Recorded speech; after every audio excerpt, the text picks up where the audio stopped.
공수처 수사팀이 윤석열 대통령이 있는 서울구치소로 이동한 것으로 확인됐습니다. 네, 다만 방문 조사인지 강제 구인을 위한 것인지는 파악되지 않았습니다. 현장 취재 기자들을 연결합니다. 김영수, 이경국 기자 나와주십시오. 네, 고위공직자범죄수사처에서 관련 소식 전해드리겠습니다. 네, 일단 이경국 기자, 지금까지 확인된 것만 좀 짚어보겠습니다. 공수처와 서울구치소 분위기가 몇 시간 전부터 좀 분주하게 움직였죠? 네, 맞습니다. 일단 오후 4시쯤부터입니다. 서울구치소와 공수처의 분주한 분위기가 감지가 되기 시작했습니다.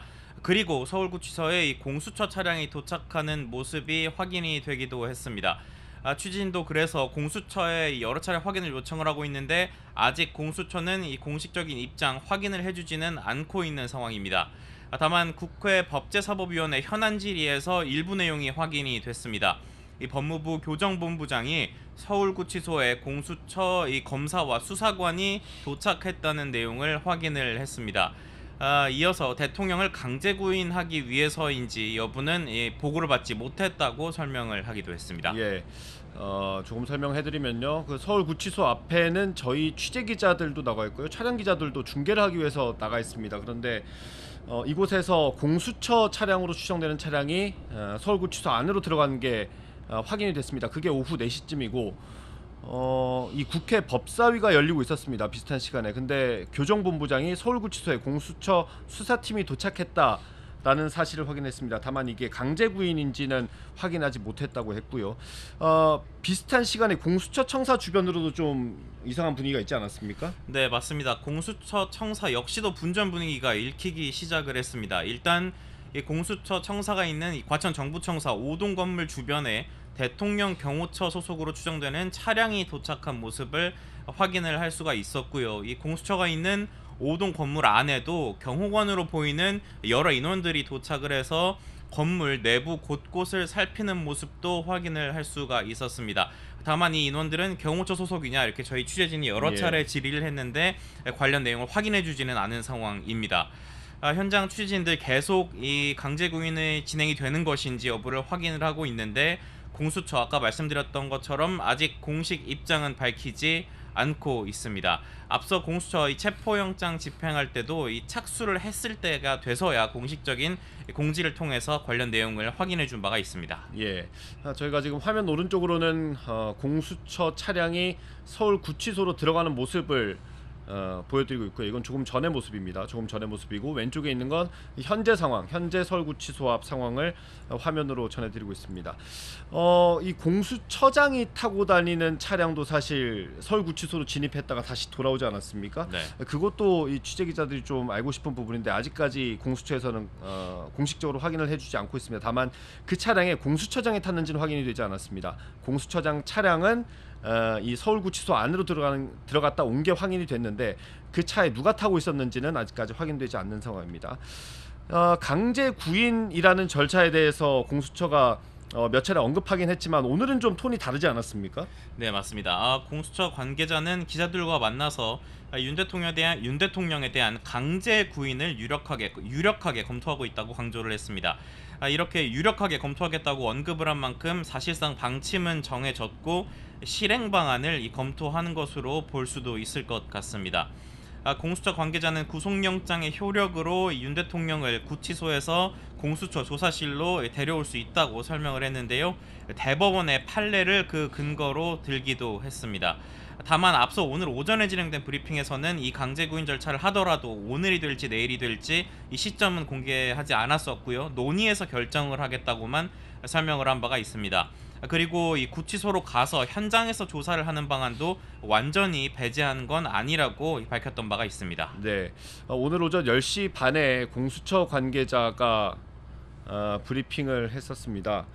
지금 보이는 화면이 혹시 공수처 차량은 아닌 걸로 보입니다. 현장 화면을 계속해서 보여드리고 있는데 아직까지 공수처 차량은 확인되지 않는 것으로 보입니다. 다시 한번 정리해드리면요, 공수처 관계자가 오늘 오전 10시 반쯤 이제 정례 간담회라고 해야 될까요? 매일 이제 기자들에게 설명하는 자리를 만드는데 그 자리에서 언급했던 게 강제 구인 절차를 유력하게 검토한다는 거였습니다. 네. 그리고 오늘 오전 조사에는 윤 대통령이 불응한 것으로 확인이 된 상태였기 때문에 사실상 이제 강제 구인 절차를 밟는 걸로 기자들은 해석을 했고요. 그 근거 가운데 하나가 오후 조사 통보는 또 안 한다고 했지 않았습니까? 네, 맞습니다. 그렇기 때문에 강제 구인 절차에 들어가겠다라고 생각을 하고 있었는데 그 시점에 대해서 정확하게 밝히지 않았었어요. 그런데 지금 공수처, 검사, 수사관이 서울구치소까지 들어간 걸로 확인이 된 상황입니다. 아까 이경욱 기자 얘기를 해줬는데 강제 구인의 근거를 조금 더 설명해주면 좋겠습니다. 네, 공수처가 강제 구인의 법적 근거로 들고 있는 것이 바로 지난 2013년 대법원의 결정입니다. 조금 풀어서 설명을 해드리면요. 지난 2011년에 국가정보원이 이 북한 대남공작기구와 연계해서 지하당에서 활동을 했다는 혐의를 받는 피의자들을 수사를 한 바가 있습니다. 이들은 이 같은 해 7월에 구속이 돼서 서울구치소에 구금이 됐는데요. 이후에 국정원의 소환 조사에 불응을 했습니다. 이를 보고받은 검찰이 구치소 측에 피의자들이 조사를 받게 해달라는 협조 공문을 보냈고요. 이에 따라서 서울구치소의 교도관들이 이 피의자들을 조사실로 호송을 했던 바가 있습니다. 피의자들은 이후에 위법한 조치라면서 이 불복 절차죠. 준항고를 제기를 했지만 일단 1차적으로는 서울중앙지방법원이 기각을 했고요. 피의자들이 이어서 재항고까지 했지만 대법원이 이를 기각을 한 바가 있습니다. 당시 대법원은 이 결정문을 통해서 이 구속영장 발부로 구금이 된 피의자가 출석을 거부할 경우에는 이 영장 효력에 따라서 조사실로 구인할 수가 있다고 판단을 내린 바가 있습니다. 예, 이 판례를 조금 더 풀어드리면 이제 구속된 피의자가 수사기관의 수사를 거부하고 있는 상황이었던 겁니다. 그런데 수사기관 입장에서는 추가 조사가 필요했던 거고, 그래서 검사에게 요청을 해서 검사가 협조 공문을 구치소장에게 보냈고, 그 교도관들이 그 피의자를 강제로 데려와서 조사하게 된 경우였습니다. 그런데 이번에는 좀 경우가 다른 것 같아요. 사실 저희도 이 협조 공문이 구치소로 갈 수 있겠다, 혹은 법무부로 갈 수 있겠다라는 어떤 추정을 하고 이 여러 군데 좀 취재를 해봤는데 공문을 보낸 것 같진 않고 지금 직접 검사가 가지 않았습니까? 네. 앞선 사례는 사실 교도관들을 통한 거였는데 이번엔 검사가 갔다는 건 아무래도 현직 대통령이라는 점을 좀 감안한 것으로 보이고요. 또 만약에 강제 구인이 안 됐을 때 현장에서 조사하는 방안까지 좀 협의를 해볼 수 있지 않을까, 이렇게 추정을 해볼 수 있을 것 같습니다. 아직까지 공수처에서는 강제 구인인지 아니면 방문 조사인지 확인해주지 않고 있습니다. 직전에 공지가 나왔는데 언론에 문의가 많지만 현재 확인해드리기 어려운 상황이다. 추후 확인되면 공지하겠다라는 입장이 나왔습니다. 이건 아무래도 어떤 절차를 밟고 있는 걸로 해석을 해볼 수 있을 것 같습니다. 공수처 입장에서는 시도를 했는데 실패했다고 공지를 할 수는 없으니 일단 시도하는 과정 중에 있는 것으로 볼 수 있을 것 같고요. 만약에 강제 구인을 시도한다면 여러 변수가 있을 수 있을 것 같아요. 이경욱 기자 어떻습니까? 네, 일단 현직 대통령이라는 점이 변수로 작용할 가능성이 있습니다. 특히 윤 대통령이 이 수감이 되어 있긴 하지만 경호처의 경호를 받고 있습니다. 현직 대통령 신분이기 때문인데요. 이 서울구치소에도 경호관들이 있을 것이고, 그래서 이제 실질적으로 강제 구인을 하는데 현장에서 어려움이 좀 있을 가능성이 있습니다.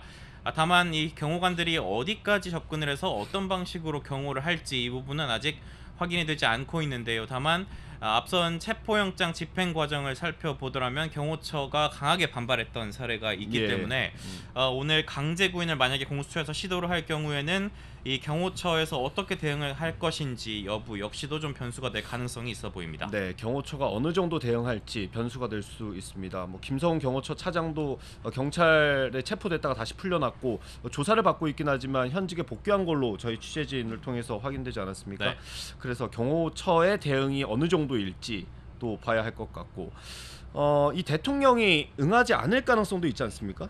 네, 맞습니다. 일단 윤 대통령이 공수처 조사를 전면 거부해왔던 것 기억하실 겁니다. 이 체포된 이후, 체포된 당일 조사에 응한 것 외에는 이후에 4차례 이 공수처의 출석 요구에 응하지를 않고 조사를 거부를 했습니다. 그렇기 때문에 오늘도 만약 공수처가 강제 구인 절차에 나섰다면 대통령이 이에 응하지 않을 경우에는 또 어려운 상황이 발생을 할 수 있을 것으로는 보입니다. 법적으로는 물론 가능할 수가 있겠지만 현실적으로 현직 대통령이 강제 구인을 부인하는 상황에서 강제로 끌고 나올 수 있겠느냐라는 부분도 추가적으로 확인을 해봐야 될 것 같습니다. 네, 이 공수처가 강제 구인에 나선 배경까지 좀 이경욱 기자가 정리해 주실까요? 네, 일단 말씀드린 대로 윤 대통령 공수처 조사에 잇따라 불응해 왔습니다. 조사를 받은 것 딱 한 차례 체포된 당일 지난 15일 10시간 30분 조사가 전부였는데요.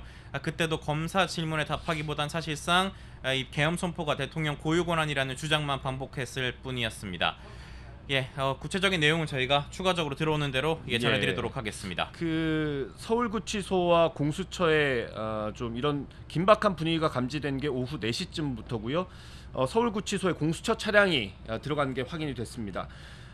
공수처는 아직까지 공식적인 확인을 해주지 않고 있지만 국회 법사위에서 교정본부장이 서울구치소에 공수처 수사팀이 도착했다는 사실을 확인했습니다. 다만 이게 강제 구인인지 아니면 방문 조사인지는 확인되지 않았습니다. 또 공수처 주변으로 경호처 차량으로 추정되는 차량들이 들어와 있고 경호관들로 보이는 인물들도 공수처 이곳저곳을 둘러보면서 좀 보안 검색을 한 듯한 모습을 저희가 확인했습니다. 저희가 공수처의 공지가 나오는 대로 조금 더 자세한 소식을 전해드릴 수 있을 것 같은데요. 지금 속보 들어온 것이 있어서 전해드리겠습니다. 공수처가 조금 전에 전해드렸던 소식입니다. 이 강제구인과 관련해서 언론의 문의가 굉장히 많은데 현재 확인해 드릴 수 있는 상황이 아니다 라고 공수처가 밝혔고요. 이게 추후에 확인이 되면 다시 한번 공지할 예정이라고 설명했습니다. 저희가 공수처를 조금 더 취재한 뒤에 다시 한번 소식 전해드리도록 하겠습니다.